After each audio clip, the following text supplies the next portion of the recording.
Thomas puffed along his branch line, he always looked forward to something special.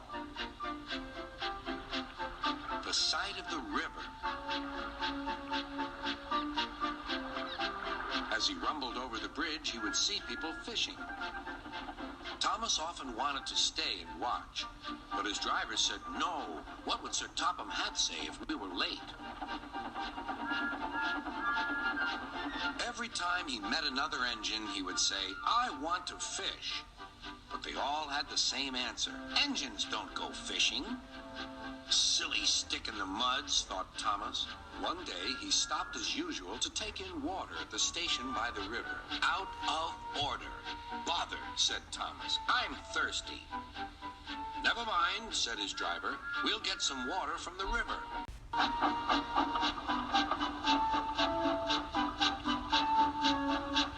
They found a bucket and some rope and went to the bridge.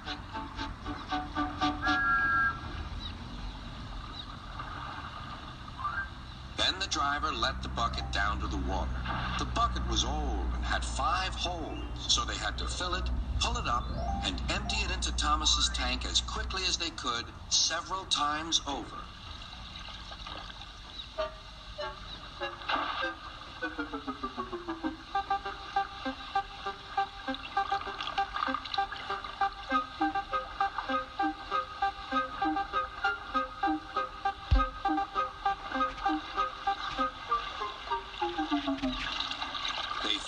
At last.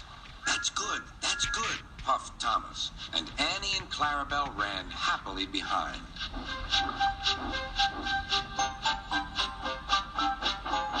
Suddenly, Thomas began to feel a pain in his boiler.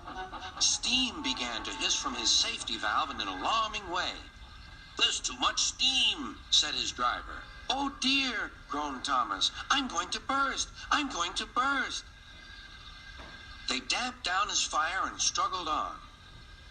"I've got such a pain! I've got such a pain!" Thomas hissed.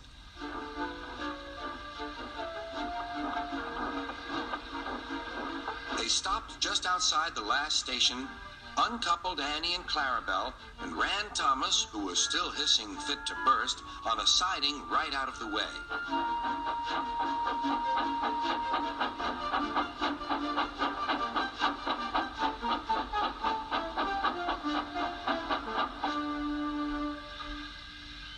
While the conductor telephoned for an engine inspector, the driver found notices in large letters which he hung on Thomas in front and behind.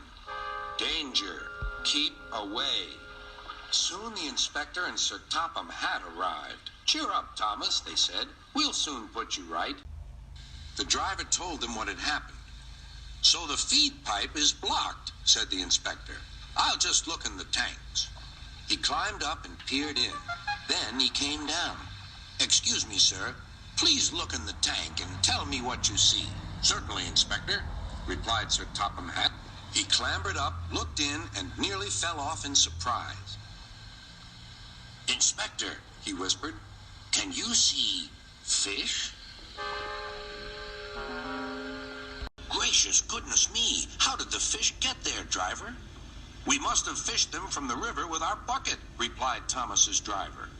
"Well, Thomas, so you and your driver have been fishing, but fish don't suit you. We must get them out." They all took turns at fishing in Thomas's tank, while Sir Topham Hatt looked on and told them how to do it. When they had caught all the fish, they had a lovely picnic supper of fish and chips. That was good," said Sir Topham Hatt. "But fish don't suit you, Thomas, so you mustn't do it again."